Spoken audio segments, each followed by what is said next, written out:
여러분 삶의 페이스메이커이자 달리면서 듣는 러닝 라디오 러너스 하이입니다. 여러분은 실패해 본 적 있으신가요? 해봤다면 몇 번이나 해보셨나요? 그리고 그 실패에 대한 느낌은 어떠셨나요? 아마 그닥 유쾌한 기억은 아니었을 겁니다. 실패는 성공의 어머니와 같은 상투적인 격언을 수백, 수천 번 들어도 패배자라는 낙인만큼은 피하고 싶죠. 그래서 우리는 오늘도 검증되고 안전한 길만 찾아 모두가 같은 길을 걸어가고 있습니다. 그런데 저는 오늘 소개해드릴 빠르게 실패하기라는 책을 읽고 실패에 대한 생각이 완전히 바뀌었습니다. 실패가 성공에 단순히 도움이 되는 정도가 아니라 성공을 위해 실패는 필수 불가결한 도구임을 깨닫게 되었고요. 마구마구 실패가 하고 싶어졌습니다. 장담컨대 오늘의 러닝 라디오를 들은 여러분들 역시 이제 목표가 성공하기에서 실패하기로 바뀌실 겁니다. 책의 내용이 궁금하시죠? 자, 그럼 책 빠르게 실패하기와 함께 빠르게 달려가 보시죠. 챕터 2. 가능한 더 빨리 시작하고 최대한 더 많이 실패하라. 빠르게 더 자주 실패하라. 테드 올랜드와 데이비드 웨일런의 저서 예술과 두려움에 실린 어느 도자기 공예 선생님의 실험 이야기를 살펴보자. 강사는 반 학생들을 두 그룹으로 나누고 채점 기준을 설명했다. 채점 기준은 간단합니다. 도자기 50개를 만든 학생은 A를, 40개를 만든 학생은 B를 받게 될 것입니다. 그리고 또 다른 그룹의 학생들에게는 한 학기 동안 만든 작품 중에 최고로 잘 만든 작품 한 점만으로 점수를 받게 될 것입니다. 라고 설명했다. 한 그룹은 양으로만, 또 다른 그룹은 작품의 질로만 평가한다는 것이다. 드디어 한 학기가 끝났다. 그리고 실험을 주도한 강사는 매우 흥미로운 사실을 발견했다. 미적, 기술적, 섬세한 면에서 최고의 작품을 제출한 학생들이 모두 양중심 그룹에 속해 있었다는 것이다. 양중심 그룹에 속한 학생들은 더 많은 작품을 제출하려고 도자기를 수도 없이 빚었다. 그러는 동안 어느새 흙을 다루는 일 자체에 점점 능숙해져 갔다. 한 점 한 점 빚어가며 실수를 통해 많은 것을 배운 것이다. 반면 작품의 질 중심 그룹의 학생들은 이와 대조적이었다. 완벽하고 정교하게 빚은 도자기 한 점을 제출하기 위해 세밀한 계획을 세웠고 결국 대부분의 학생이 학기가 끝날 때까지 몇 점도 완성하지 못했다. 연습이 턱없이 부족했기 때문에 실력도 나아지지 않았다. 필자는 해당 실험의 예를 무척 좋아한다. 이 실험에 중요한 원칙이 담겨있기 때문이다. 성공하는 이들의 절대 원칙, 바로 재빨리 행동에 뛰어들기를 설명하기 쉽기 때문이다. 그들은 실수나 실패를 피할 방법을 찾는 데 많은 시간을 쓰지 않는다. 오히려 능력과 지식의 한계를 드러낼 기회를 열심히 찾아다닌다. 이 행동은 그들을 무엇이든 재빨리 배우게 만든다. 그리고 미숙한 준비야말로 성장을 위한 최적의 조건임을 깨닫게 한다. 반대로 실패하는 사람의 공통점은 준비가 덜 된 것을 시작하지 않아야 할 신호로 여긴다. 그리고 계획을 새롭게 바꿔볼 궁리를 한다. 점점 더 많은 시간을 준비와 계획에 쏟아붓는 것이다. 곰곰이 돌이켜보자. 최근에 자부심을 느낀 때는 언제인가?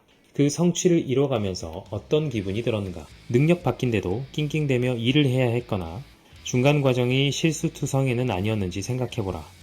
당신이 대부분의 사람들과 비슷하다면 당신이 가장 많이 성장하고 큰 성취를 한 때는 실수와 실패가 가장 많고 큰 장애물을 극복했을 때일 것이다. 이제부터 당신이 갖고 있던 실패에 대한 생각이 완전히 뒤바뀔지 모른다. 앞으로 이어지는 장에서 지금까지 배워왔던 것 전체를 의심하게 될 수도 있다. 그것은 철저한 계획을 세우는 일과 실패에 대한 새로운 패러다임이기 때문이다. 우리 필자들은 실수와 실패를 의도적으로 사용하여 학습을 가속화하고 새로운 기회를 창출할 수 있도록 돕는 쉬운 몇 가지 방법을 소개할 것이다. 그리고 시종일관 당신에게 요구할 것이다. 가능한 한 좀 더 빨리 그리고 자주 실패하세요. 라고 말이다.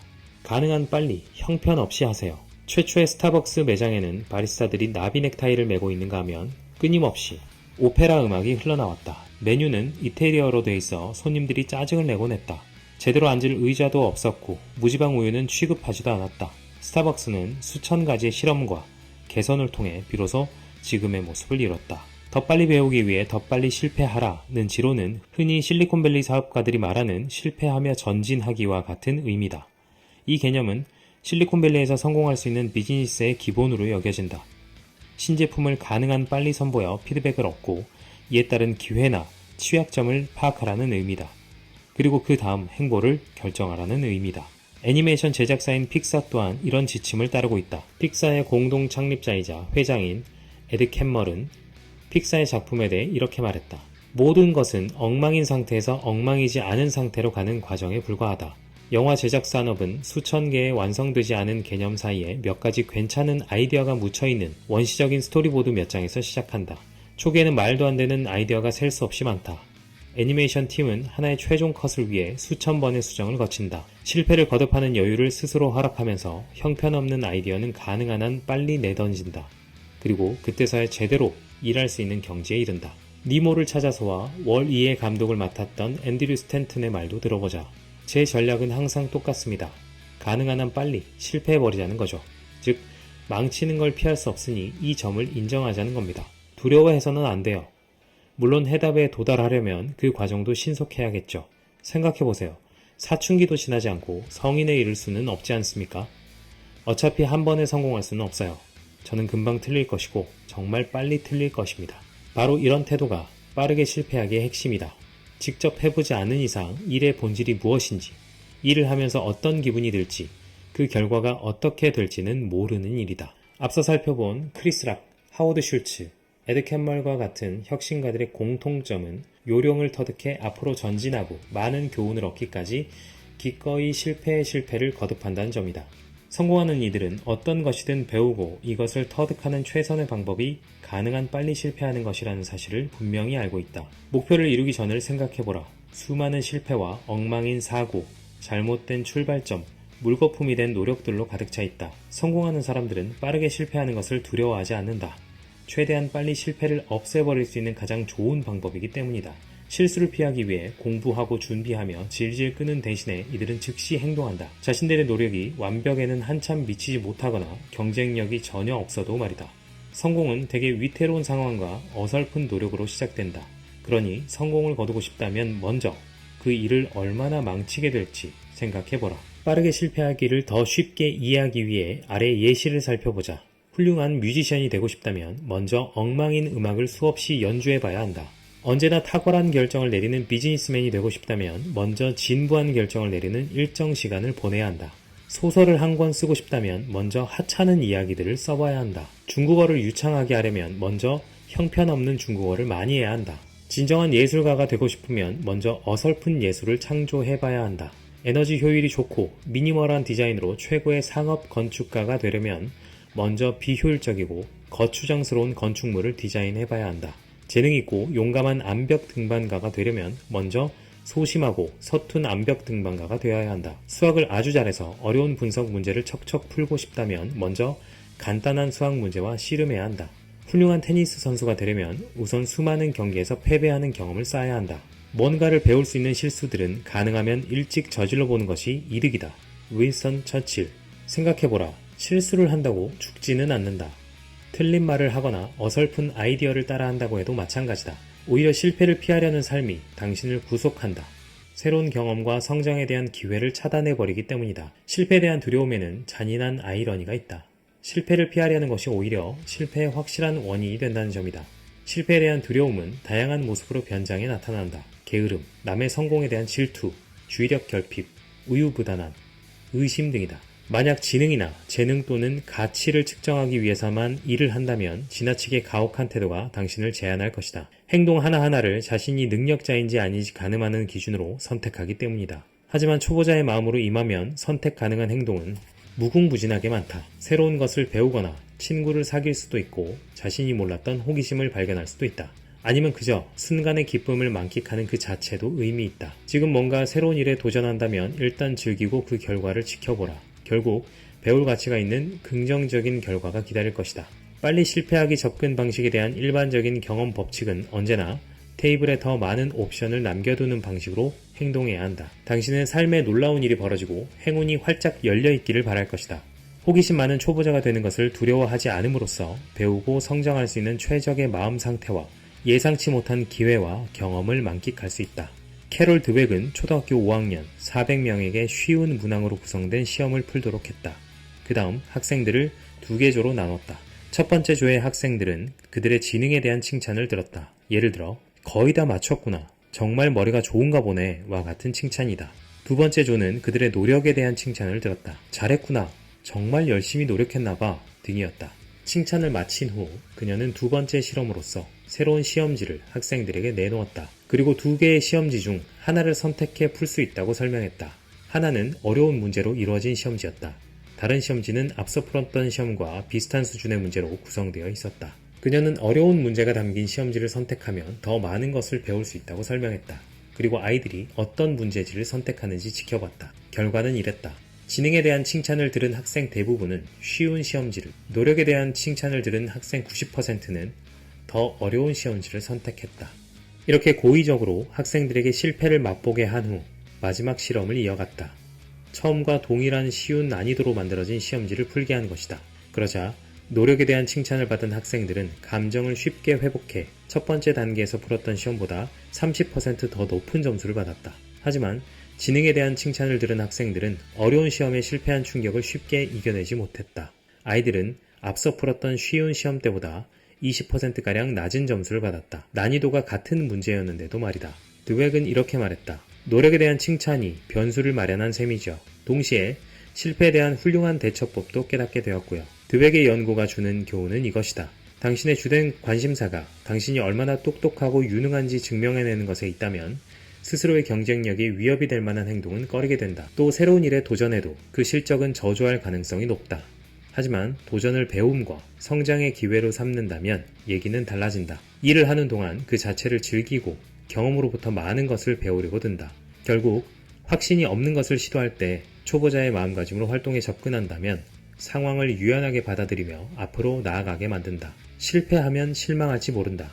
그러나 시도하지 않은 것은 불행한 삶이다. 비버리 실즈. 이제는 당신은 이렇게 반문할지 모른다. 말은 그럴듯하네요. 하지만 다른 관점으로 생각해 본다고 해도 실패하는 건 어쨌든 유쾌하지 않잖아요. 물론 맞다. 아무리 긍정적인 마인드를 가진다 해도 계획대로 일이 풀리지 않으면 괴롭다. 입학 허가를 받지 못했거나 원하던 직장에 입사하지 못했거나 갤러리에 작품 출품을 하지 못했거나 했다면 말이다. 사업에 실패했거나 생각보다 자신이 능력이 없다는 사실을 깨달을 때도 마찬가지다. 실망하는 게 당연하다. 스스로의 지능과 능력, 사고를 의심하게 될지도 모른다. 하지만 점차 사라질 순간의 고통이니 그래도 괜찮다. 실패에 대한 두려움에 비하면 그쯤은 별거 아닐지도 모른다. 실패에 대한 두려움이야말로 당신의 활력을 좀먹는다. 그것은 인생을 즐거움과 의미로 채울 수 있는 모든 행동에 회방을 놓는다. 실패에 수반되는 불쾌한 감정들을 받아들이기 힘들 거라 보는가? 그렇다면 그 반대의 인생, 다람쥐 쳇바퀴 도는 듯한 인생에 대해 한번 생각해 보는 건 어떤가? 꽉 막힌 삶을 고려한다면 실패의 불쾌함을 받아들이는 데 도움이 될 수 있다. 언제나 이미 알고 있는 것만 한다는 새로운 변화를 절대 경험하지 않는다와 같다. 자신이 있는 일만 한다는 가려져 있던 재능이나 흥미를 발견하지 못해도 상관없다와 같다. 자신이 세운 가정이 흔들리거나 잘못되었음을 입증할 행동은 절대 하지 않는다는 당신의 제한적인 신념을 결코 초월하지 않는다와 같다. 자신이 전문가처럼 인정받을 일에만 발을 들인다는 다른 사람들로부터 도움을 받거나 배움을 통한 즐거움의 경험을 놓쳐도 상관없다와 같다. 일이 계획대로 풀리지 않으면 포기하거나 다른 방향으로 우회한다는 스스로에게 어떤 일에 대해 인내심을 가질 기회를 주지 않는다와 같다. 그로부터 많은 것을 배우고 능력을 키우며 더 큰 성공으로 발돋움할 수 있었는데도 말이다. 중요한 일에 실패했다고 가정해보자. 당신이 할 수 있는 일은 무엇일까? 첫째, 자신은 최선을 다했으며 일이 뜻대로 되지 않았음을 인정한다. 열정과 잠재력 향상으로 충만한 삶을 원하는가? 그렇다면 실패에서 오는 불편함도 그 일부임을 깨달아야 한다. 실패에 대한 실망감을 수용하고 여기서 벗어나서 더 멀리 가야 한다. 둘째, 실패한 경험으로부터 배운다. 긍정적인 행보로 그 다음 걸음을 내디딜 수 있게 말이다. 만약 잘못된 아이디어나 가정에 따라 행동했다면 올바른 아이디어로 옮겨가면 된다. 챕터 3. 성공의 본질은 무엇인가? 큰 생각은 자유다. 하지만 성공을 위해 행동은 작게 하라. 우리가 도울 수 있던 사람들이 많은 일을 성취하는 것을 보면서 뿌듯함을 감출 수 없었다. 근사한 책을 출간하거나 미술 작품을 만들고 창의적인 사업을 시작하는 이도 있었다. 심각한 사회 문제에 관여하는 단체를 설립하거나 연구재단을 만든 사람도 있었다. 새로운 도전을 향한 시작을 꿈꾸며 세상을 긍정적으로 바꿔가는 사람들의 열정은 그야말로 멋져 보였다. 이쯤에서 여러분에게 분명히 권하고 싶다. 사고를 크게 하라고 말이다. 생각에 불필요한 제한을 둘 필요가 없다. 자신의 가능성을 제한하면서 성취 가능한 일들을 내던질 필요는 없다. 반면 행동은 작게 할 것을 권한다. 이루고 싶은 온갖 거창한 일들을 정의하고 살을 붙이는 데 애쓰기보다는 현실적인 눈으로 바라볼 것을 당부한다. 지금 당장 실천 가능한 일이 무엇인지 우선 살펴라. 물론 야망을 갖고 계획을 세우는 것도 중요하다. 하지만 필자들의 경험상 성공은 서로 연관없어 보이는 일련의 작은 행동들로부터 시작되는 경우가 많았다. 세심하게 잘 짜인 계획보다는 말이다. 이 장에서는 작은 성공, 적은 비용으로 긍정적인 결과를 불러오는 행동의 활용법을 소개하고자 한다. 즉각적인 보상을 얻고 즐거움을 느끼며 우연히 가져다주는 기회를 극대화하는 방법이다. 스탠퍼드대 밥 서튼은 그의 저서 굿보스 배드보스에서 도전적 목표의 개념이 남용되고 있을 뿐 아니라 오히려 비생산적이라고 주장했다. 그 근거로 많은 사람이 큰 문제 앞에서 움츠러들고 얼어붙는다는 이유를 들었다. 앞서 소개한 하버드 비즈니스 스쿨의 테레사 아마빌레 교수도 비슷한 견해를 내놓았다. 그녀는 직장에서 사람들을 창의적으로 만드는 요소에 대해 연구했다.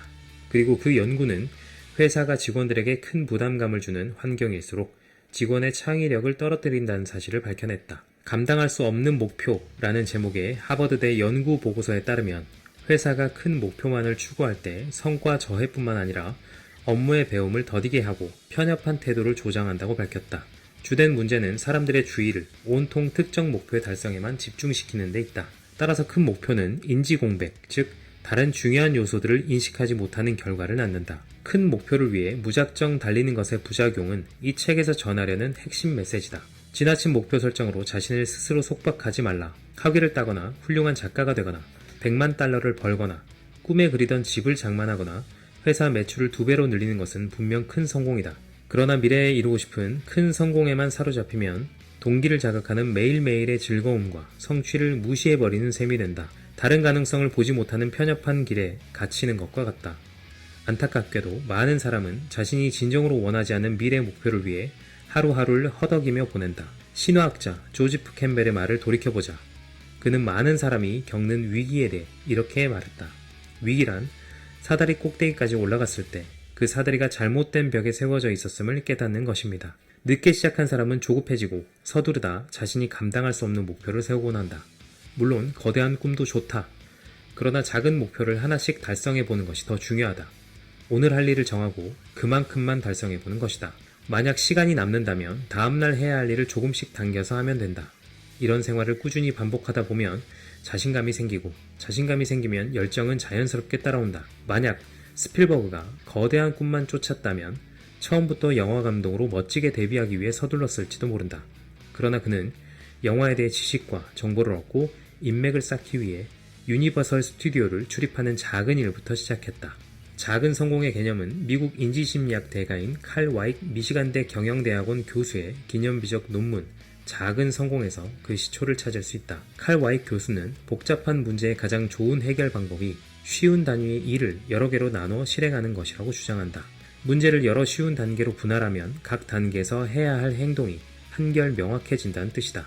또한 자신을 향한 의구심과 일의 불확실성도 줄일 수 있다고 했다. 그러면 문제가 그리 복잡하지만은 않다는 것이다. 칼 와이크 교수는 알코올 중독자 협회가 성공을 거둘 수 있었던 이유가 하루 혹은 최소 1시간만이라도 술에 취해 있지 않은 상태로 버틸 것을 격려하기 때문이라고 했다. 앞으로 평생 술을 마시지 말 것이 아니라 며칠 동안 금주에 성공하면 보상이 명확히 주어지고 오랜 시간 동안 술을 마시지 않을 수도 있겠다는 생각이 들기 때문이라고 했다. 칼 와이크 교수는 이렇게 말했다.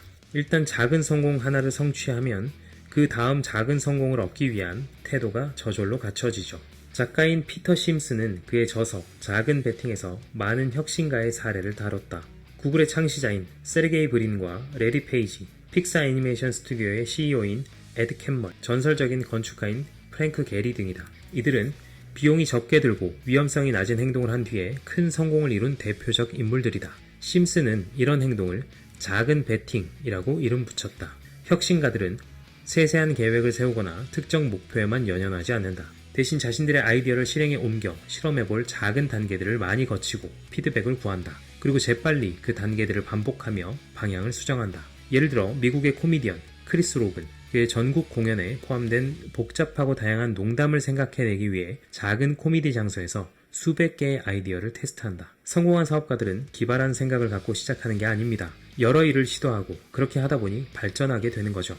플라이 레이디라는 애칭으로 잘 알려진 말라 실리는 미국인들에게 일명 집안 정리의 달인으로 불린다. 그녀는 자신이 이름 붙인 5분 동안의 방 구출법을 열심히 실천하고 있다. 그녀는 이렇게 말한다. 만약 도저히 감당 안 될 정도로 집안이 어지러져 있다면 문제가 가장 심각한 장소로 가서 조리용 타이머로 5분을 맞춰두세요.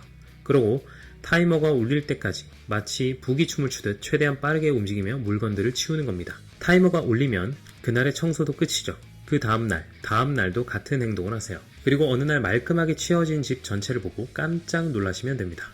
매일매일 반복하면서 끔찍했던 집안이 어느새 정리된 거죠.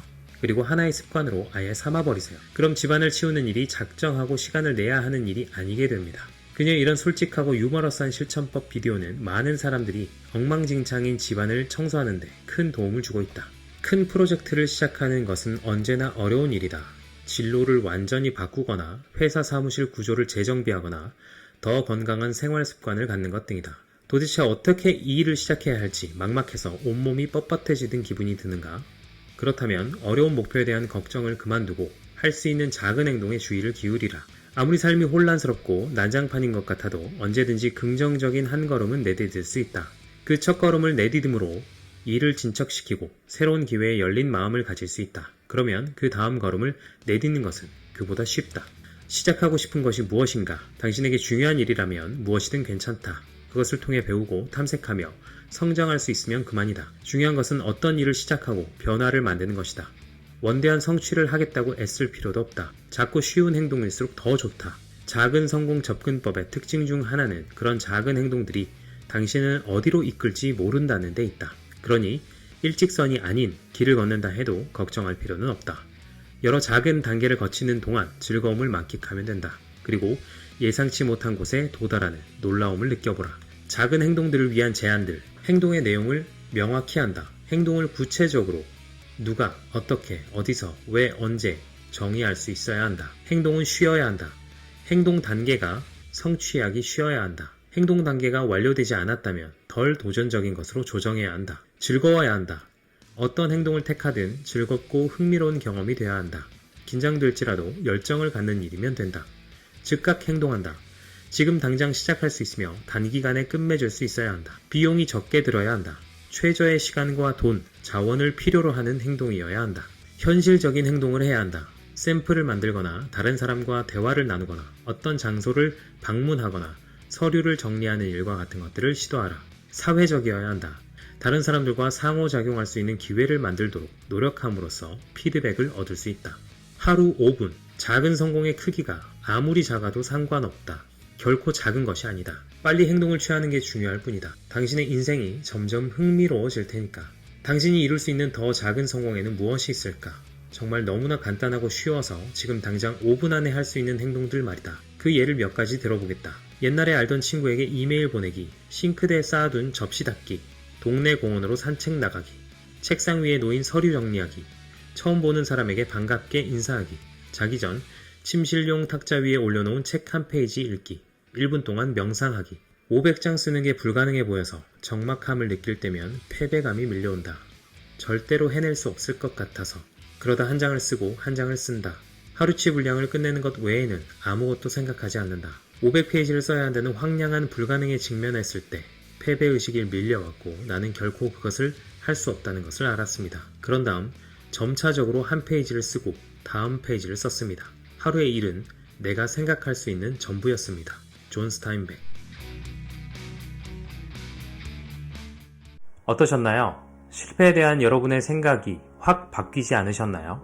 저도 한때는 내심 꿈꿨습니다만 한 번에 성공하는 길은 세상에 없는 것 같습니다.